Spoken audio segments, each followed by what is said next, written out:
Bharat G20 में कामयाब मेजबान की भूमिका में रहा। दुनिया भर के लीडर्स आकर खुशी खुशी लौटे, वहीं पड़ोसी मुल्क पाकिस्तान को न्योता तक नहीं मिला। भारत और पाकिस्तान लगभग एक साथ आजाद हुए। इसके बाद भी होस्ट बनना तो दूर, पाकिस्तान G20 का हिस्सा तक नहीं बन सका।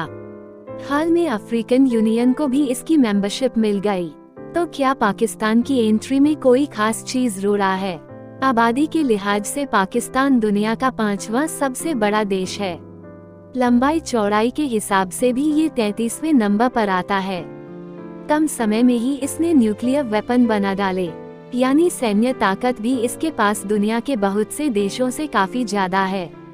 इसके बाद भी पाकिस्तान को G20 जैसी अहम बॉडी में जगह नहीं मिल सकी।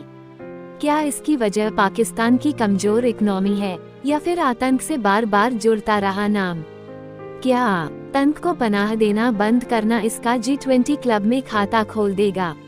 आइए जानते हैं क्यों पाकिस्तान को इससे दूर रखा गया है। फिलहाल कौन से देश हैं इसमें? साल 1999 में दुनिया की मजबूत अर्थव्यवस्थाओं का एक संगठन बना। तब इसमें कुछ ही देश शामिल थे। जैसे जैसे दूसरे कई देश मजबूत हुए, वे भी इसका हिस्सा बनते गए। साल 2008 में इसकी पहली आधिकारिक बैठक अमेरिका में हुई। फिलहाल G20 में भारत के अलावा रूस, Brazil, Canada, Argentina, Australia, France, America, चीन, मैक्सिको, दक्षिण कोरिया, सऊदी अरब, दक्षिण Africa, Germany, Indonesia, Italy, Japan, तुर्की, ब्रिटेन और एक यूरोपीय संघ शामिल है। किस हाल में है पाकिस्तान? G20 जब बना तो इसमें उन देशों को शामिल किया गया जो दुनिया की बड़ी तेजी से आगे बढ़ती अर्थव्यवस्थाएं थीं। तब तक पाकिस्तान का कहीं नाम भी नहीं था। वहीं हाल के सालों में इसकी हालत और खराब हो चुकी। साल 2020 की बात करें तो भारत की GDP पाकिस्तान से 10 गुना से भी ज्यादा थी। यहाँ तक कि भारत के महाराष्ट्र राज्य की GDP भी पाकिस्तान यानी एक पूरे देश से ज्यादा थी। ये बात खुद इंटरनेशनल मॉनेटरी फंड और वर्ल्ड बैंक ने 2 साल पहले मानी थी। क्या कहते हैं आंकड़े? फिलहाल पाकिस्तान बुरी तरह से बदहाल है। वहाँ से लगातार ऐसी तस्वीरें और वीडियो आ रही हैं जिसमें आटा शक्कर के लिए लोग मरने मारने पर तुले हुए हैं। आंकड़े देखें तो वहाँ की आबादी भले 23 करोड़ पार कर गई, लेकिन इकोनॉमी अब भी $350 अरब से भी नीचे अटकी हुई है। स्टेट बैंक ऑफ पाकिस्तान की ओर से पूर्व में जारी किए गए आंकड़ों को देखें तो जनवरी 2023 तक पाकिस्तान का कुल ऋण स्टॉक बढ़कर 55 ट्रिलियन रुपए पर पहुंच गया था, जो अब और भी बढ़ गया है। हाल ही में पाकिस्तान के लिए $3 अरब के लोन को अंतर्राष्ट्रीय मुद्रा कोष ने मंजूरी दी है। पैसों की तंगी अकेली वजह नहीं, पाकिस्तान को ज्यादातर देश आतंक फैलाने या आतंकियों को शरण देने वाले मुल्क की तरह देखते हैं। इस बारे में यूनाइटेड नेशंस से उसे कई बार चेतावनी भी मिल चुकी। यह भी एक बड़ी वजह है कि इसे G20 जैसे अहम संगठन से दूर रखा गया।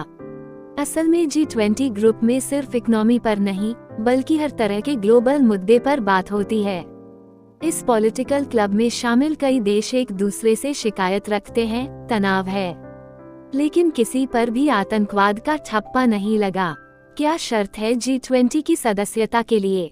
ये संगठन इस तरह से नहीं बना कि हर साल के साथ इसमें नए नए देश जुड़ते जाएं। जैसा कि नाम से जाहिर है, इसमें कुल 20 मेंबर हैं, जिसमें 19 देश और एक यूरोपियन यूनियन है। अब अफ्रीकन यूनियन भी इसका हिस्सा होगा।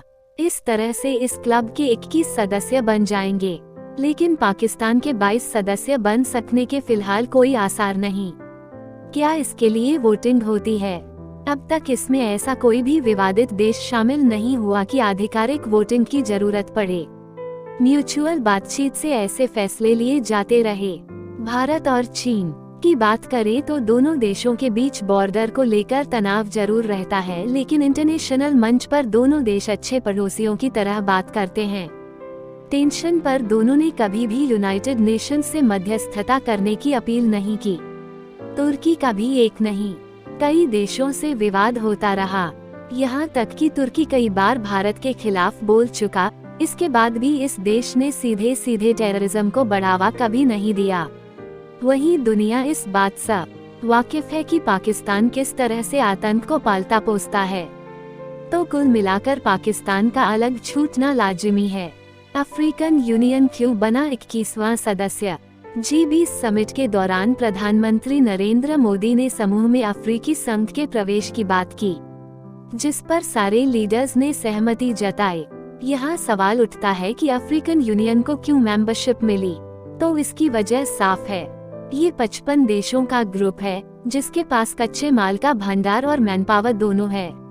आगे चलकर ये दुनिया की इकोनॉमी को नई दिशा दे सकता है। यही सारे पहलू देखते हुए यूनियन को क्लब की एंट्री मिली।